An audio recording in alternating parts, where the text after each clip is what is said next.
Welcome back to Improve English Daily Podcast, the podcast where we talk about life, growth, and achieving the extraordinary.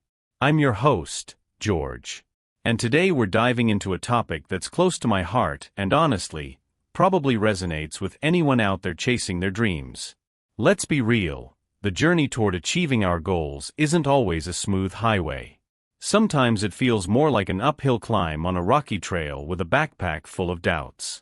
But here's the thing, every step counts, and that's what we're focusing on today, staying focused on your goals.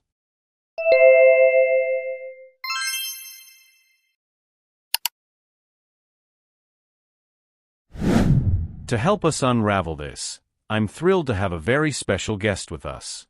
She's an entrepreneur, a motivational speaker, and someone whose journey is a testament to resilience and focus. Ladies and gentlemen, please welcome Lucy Jameson. Lucy, thank you for being here. Thank you so much, George. That was quite an introduction. I'm really excited to be here and have this conversation. Focus is such a powerful word, isn't it? I mean, it's not just about concentrating. It's about channeling your energy in the right direction. Absolutely. And that's exactly why I wanted you on the show. Before we dive deep, Lucy, could you share a bit about your journey? What led you to where you are today? Sure. It's been a winding road, to say the least. I started out in corporate marketing, climbing the ladder, doing the 9-to-5 grind. It was stable, but it didn't spark joy. You know what I mean? I wanted something more aligned with my passion for helping people. So I took a leap of faith, left my job, and started my own business. Of course, it wasn't easy. There were sleepless nights, self-doubt, and times I questioned if I made the right choice. But staying focused on my ultimate goal and creating something meaningful kept me going. That's amazing. So, Lucy, what does focus mean to you personally? And how do you maintain it when life gets chaotic? Great question. For me, focus is about clarity, knowing exactly what you want and why you want it. When life throws distractions your way, that clarity acts as your compass. I always say, your why is your anchor.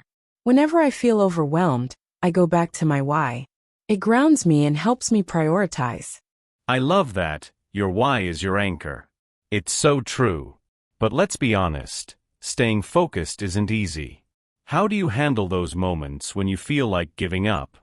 Oh, absolutely. There are moments like that. I think everyone faces them. For me, it's about breaking things down into smaller steps. When the big picture feels too overwhelming, I focus on what I can do today. I also lean on my support system. Sometimes a good conversation with a mentor or a friend can reignite your motivation. What about you, George? Have you ever struggled with focus? Oh, 100%. I've had plenty of moments where I've felt like throwing in the towel. But one thing that really helps me is journaling. Writing down my thoughts and goals helps me process my emotions and refocus. Do you journal, Lucy? I do actually. It's such a powerful tool. I even include affirmations and gratitude lists. They help shift my mindset from I can't to I can. What's one affirmation that really resonates with you, George? For me, it's every step forward, no matter how small, is progress. It reminds me that success isn't about speed but consistency. Do you have a favorite affirmation, Lucy? Yes. Mine is, I am capable of achieving anything I set my mind to. It's simple but empowering. Speaking of affirmations, George, do you think mindset plays a bigger role than strategy when it comes to achieving goals? Oh, that's a tough one, but I'd say mindset and strategy go hand in hand. You can have the best strategy in the world, but if your mindset isn't right, you'll sabotage yourself. What's your take on it? I completely agree. Your mindset is the foundation. Strategy is important, but without the belief in yourself and your ability to adapt, even the best laid plans can fail. Have you ever had a plan that didn't work out, George? Oh, many times. One example is when I tried launching an online course. I had everything planned out, but the execution didn't go as expected. I realized I needed to pivot and try a different approach. What about you? Any big plans that didn't go as expected? Definitely. When I first started my business, I launched a product that I thought would be a hit, but it flopped. Instead of giving up, I used the feedback to improve and relaunched. It taught me that failure isn't the end. It's just a stepping stone. What's your advice for people dealing with setbacks? My advice is to see setbacks as lessons. Every setback brings you one step closer to success if you're willing to learn from it. Also, don't be afraid to ask for help. People often underestimate the power of collaboration. Do you collaborate often, Lucy? Absolutely. Collaboration has been a game changer for me. You'd be surprised how much you can achieve when you bring together different perspectives and skills. Speaking of collaboration, George, how do you find the right people to work with? It's about shared values and vision. I look for people who are not only skilled but also passionate about what they do. Passion is contagious. What's your advice for building a strong network, Lucy? Be authentic. People connect with genuine intentions. Show interest in others, offer help when you can, and don't be afraid to reach out. Networking isn't about taking. It's about building meaningful relationships. George, what's one networking tip you swear by? I'd say, follow up. A simple follow-up message after meeting someone can make a big difference. It shows you value the connection. Do you think persistence plays a role in networking, Lucy? Definitely. Networking isn't a one-time effort. It's about consistency and genuine engagement over time. I also believe that listening more than you speak is key. People appreciate being heard. That's a great point. Listening builds trust.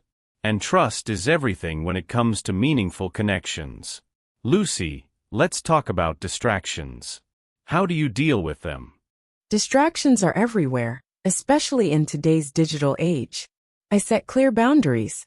For example, I schedule focus blocks, where I turn off notifications and fully commit to a task. Do you do something similar? Yes, I do. I've found that setting timers for work sessions, like the Pomodoro technique, helps me stay productive. Do you have any tricks for staying focused when motivation is low? When motivation is low, I remind myself of the bigger picture. I also reward myself after completing a task. Sometimes it's as simple as taking a short walk or enjoying a favorite snack. Rewards keep things fun. That's a great strategy. Celebrating small wins can make a huge difference. What would you say to someone who feels stuck and can't seem to move forward? I'd tell them to start small. Often, we feel stuck because the task ahead seems too big. Break it into tiny steps. Completing even one step can build momentum. Have you experienced that, George? Oh, absolutely. Taking small steps has helped me countless times. Progress, no matter how small, is still progress. Lucy, what role does self-care play in staying focused? Self-care is crucial. You can't pour from an empty cup. I make time for activities that recharge me, like yoga or reading. What about you, George? How do you recharge? For me, it's spending time outdoors. A hike or even just sitting in nature helps clear my mind. Lucy, do you think it's possible to be too focused on a goal? That's an interesting question. Yes, if it leads to burnout or neglecting other aspects of life. Balance is key. Have you ever faced that, George? I have.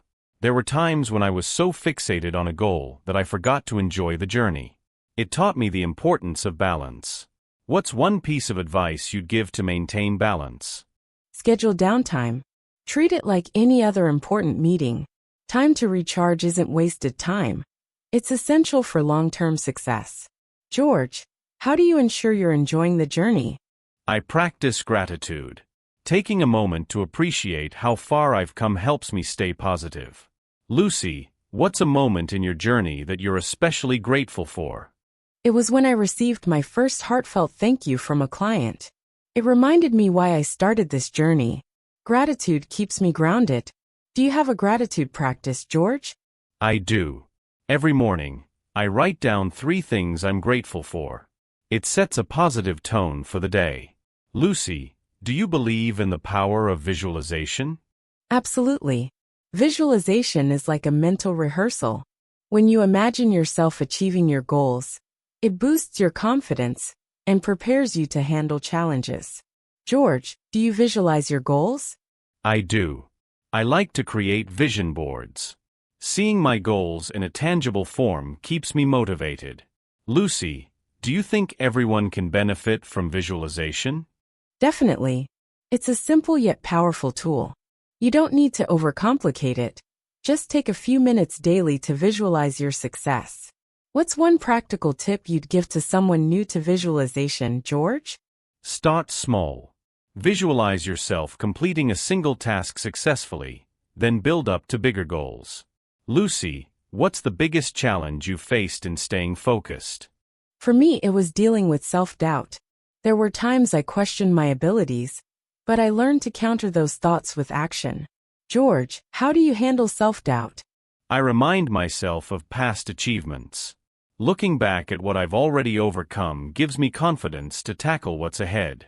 Lucy, do you have a mantra for overcoming tough times? Yes, this too shall pass. It reminds me that challenges are temporary, and I have the strength to get through them. George, what's one final piece of advice you'd give to our listeners about staying focused on their goals? I'd say, trust the process.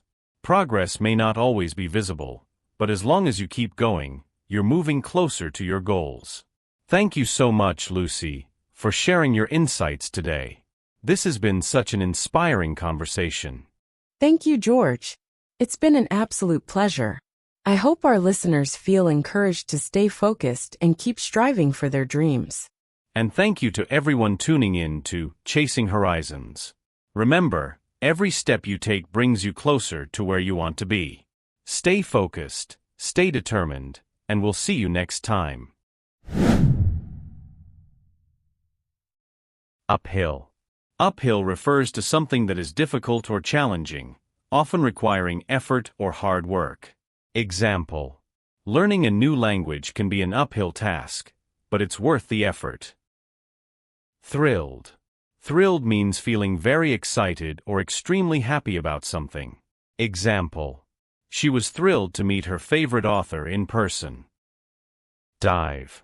Dive means to jump or move quickly into or toward something, often headfirst. Example: before making a decision, I need to dive into the details of the contract. Winding. Winding means act or process of twisting or coiling something. Example: the winding road through the mountains made the journey feel adventurous. Plenty. Plenty means a large or sufficient amount of something. Example: there is plenty of food for everyone. Thank you for watching. To improve your English skills, don't forget to practice every day. Don't forget to click like, subscribe, and comment.